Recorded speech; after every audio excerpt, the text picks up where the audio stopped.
Welcome to Daxue Talks, a show powered by Daxue Consulting, a China-based strategic market research company founded in 2010. I'm Olivier Verot. I'm the founder of Gentleman Marketing Agency, GMA. We are a digital marketing agency focused on performance, and we are based in Shanghai here. What are the differences between West and China when it comes to B2B e-marketing? The main difference between the West and China for me, it's the concept of e-reputations. Let me explain you how it works. In the West, basically, you are searching information, you find your potential clients, and then basically you are sending the request, and then you deal with people. But in China, there is one more step. The step that they have is like they will Baidu the name of the company, and they will try to find information to understand if this company it's a scammer or not, if this company it's good or not, it's a positive review or not, and to feel how this company looks like. So in the West, I'm like searching, for example, a machine company. I will searching machine company in Google, and I will just like send email to the top 10 company. And after I will try to deal with them and make my selection in step 2. But in China, they will just Baidu the top 10 company and search which are the 5 ones that have the good reputations, and then they will basically send only a request to them.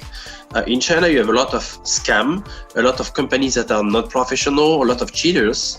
And usually the Chinese people, when they buy, professional buyers, they like to filter a maximum to avoid all these people to avoid the problem later. Which B2B sector are more suitable for online sales? All the services industry are very, very propitious for online sales. For example, for us, we are a marketing agency. So every time you need basically marketing, something like this, people will search information. They will search agency for that. It can be all the services that are very, very specific and niche, where you have some problems to find something very specific. So if you have any problems, for example, like if you have a problems in your office because there is a specific things, then you will search the problems, and then you will find the company that provide the things for you. So the service, it's really good for B2B and for lead generations. The second one is also like everything links about equipments or machines or all these things that basically the people, they will search informations because the trade fair, it's once every years, and when they have a project, they will search information. So it's really, really good. Everything that is linked to industrial, it is a very, very good industry for lead generations. And after, I would like to say everything that is very niche, because if it is very, very niche, it's extremely difficult to find a potential supplier that meets to your niche, and usually you are 1, 2, 3 company like this. So you have to be on your niche, visible when the people need this niche, need these specific services, product, information. I think they will find you. So usually for us, we believe that the online marketing, it's very good for B2B because it provides leads. It doesn't sell, it provides leads. It provides asking, then you receive the asking, and then your sales, instead of prospecting, they just receive the asking. So people have a need, he want to know more, and then the sales start to speak with the leads, and they will close it. So they will save the time of the sales, they will save the efforts, and usually it's more productive for the company, because if I have a need, I search information about the company. So first process is already done, then you can move to the second process. When doing B2B business, when does it make sense to open WeChat or Tmall stores? It's a good question, and I would like to say every time you have spare parts. So for example, like if you are dealing with one kind of like a product that is mixed between It's still B2B because it's still business to business, but you can sell in massive quantity.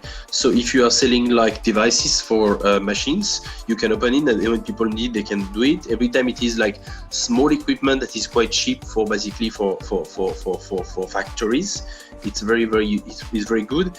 Every time that is basically a consumer product that it can be sold to the company. If you are selling pens, if you are selling like all the computer devices for the company, people can buy it basically online. So basically every time it is a B2B business, but small quantity and small price, it's good to open this basically on Tmall or on WeChat. If it is a certain amount of price, $5,000 usually you have this B2B process. So before buying something of $5,000, a professional buyer, they still need to have a call, they still need to understand, they still need to speak to somebody, they still need to compare. So that's basically a price limit and a quantity limit. How do you conduct a powerful retargeting campaign for B2B businesses? The retargeting can only be done in Baidu, with the Baidu platforms in B2B. It is only basically these platforms that can basically have enough network to cover as many things as possible. You can connect the Baidu system with basically your retargeting things. So it can retarget when the people search by the keywords or basically by the banners. It's only Baidu and all the search base that can do this system. Alibaba, it's a retargeting for B2C and most effective for when you are selling a product to Tmall and basically you want to retarget the people on other websites. So it's a total different target and audience. And on the Tencent website, it's totally not relevant, and they didn't have invest on that at this moment. Any questions? We will find an expert to answer them. Drop your questions in the comments or send us an email, dx@daxueconsulting.com.